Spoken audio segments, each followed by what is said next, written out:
झारखंड में नई शराब नीति लागू होनी है और इस शराब नीति का ड्राफ्ट सामने आ गया है और शराब नीति को लेकर जो शराब व्यवसायी हैं उनके सुझाव मांगे गए थे। उन्हें 5 दिनों का वक्त दिया गया था और आज जो शराब नीति को लेकर यहाँ के जो शराब व्यवसायी हैं, जो रेस्टोरेंट संचालक हैं, उन्होंने अपनी आपत्ति दर्ज कराई है। उन्होंने क्या कुछ कहा है और वो क्या चाहते हैं, ये एक मायने रखता है, क्योंकि झारखंड में शराब नीति हमेशा से विवादित रही है।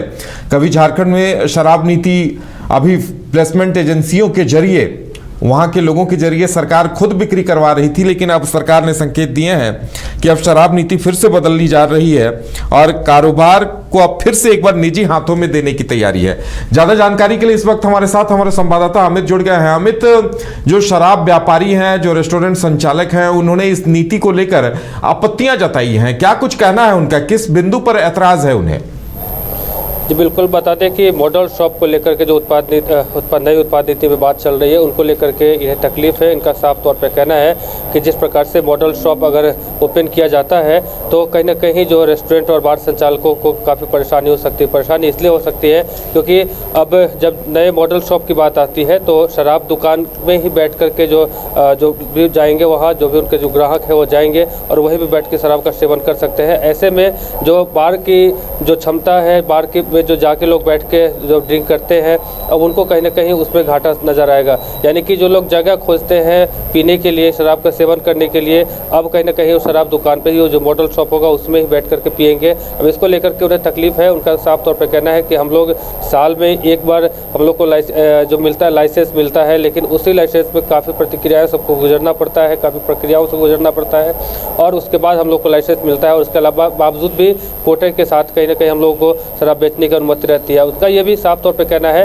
कि बार में अगर लोग आते हैं तो उससे एक फ़ायदा होता है कि हम लोगों का साफ तौर पे ये रहता है कि वो ज़्यादा शराब का सेवन ना करें और उन्हें लिमिट मात्रा में शराब दी जाए और साथ में उसके साथ में उनको मनोरंजन करवाए, यानी कि गीत संगीत है, खाना है, इससे उनके हेल्थ पे भी असर नहीं पड़ेगा। लेकिन वही अगर मॉडल शॉप की बात आती है तो लोग वहाँ बैठ करके अत्यधिक मात्रा में शराब का सेवन करेंगे और साथ में वहाँ गाली गलौज और मारपीट कई ऐसी समस्याएँ आ सकती है, जिससे जो मॉडल शॉप के जो विक्रेता हैं, जो मॉडल शॉप जिनका है, वो परेशानी में पड़ सकते हैं।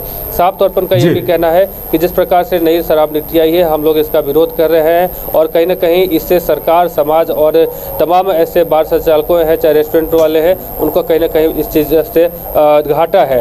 और सरकार को भी जो कहीं ना कहीं जो खुदरा व्यापारी को आगे बढ़ाने की बात कर रहे हैं, उसमें से कहीं ना कहीं सरकार को ये घाटे का ही सौदा है। जी बिल्कुल अमित, 5 दिनों का सरकार की तरफ से वक्त दिया गया है, उसके बाद कहा जा रहा है कि इस नीति को अंतिम रूप दे दिया जाएगा। तो इन लोगों ने अपनी आपत्ति सरकार के सामने भी दर्ज करा दी है, क्या कुछ कहा इन लोगों ने? जी बिल्कुल, का साफ तौर पे कहना है कि हम जितने भी बार और रेस्टोरेंट एसोसिएशन वाले हैं, सभी लोग इस पे सलाह हम लोगों से मांगा गया है। हम लोगों ने सलाह यही दिया है कि हम लोगों को इसमें नुकसान है और ये नीति जो है वो सही नहीं है। अब ऐसे में अब ये देखना दिलचस्प है कि अब सरकार इनके जो नीति है, जो इनका सलाह है, उसको कितना मानती है। इसके पूर्व मैंने शराब व्यवसायी संघ के जो सचिव हैं उनसे भी बात किया, हालांकि उन्होंने इस नीति को सराहनीय बताया है। उन्होंने बताया कि सरकार का बेहतर पहल है, लेकिन बार और रेस्टोरेंट एसोसिएशन वाले उनका साफ तौर पे कहना है कि ये कहीं ना कहीं तमाम जो बार संचालक है, तमाम जो रेस्टोरेंट संचालक है, उनके लिए घाटे का सौदा है और इससे कहीं ना कहीं सरकार और समाज, तमाम लोगों को इससे नुकसान पहुंच सकता है। जी चलिए अमित, हमारे साथ जुड़ने के लिए और तमाम जानकारी देने के लिए आपका बहुत बहुत धन्यवाद। तो इन तमाम व्यवसायियों ने, शराब व्यवसायियों ने, रेस्टोरेंट संचालकों ने अपनी आपत्ति दर्ज करा दी है। अब सरकार का क्या रुख होगा, ये देखने वाली बात होगी।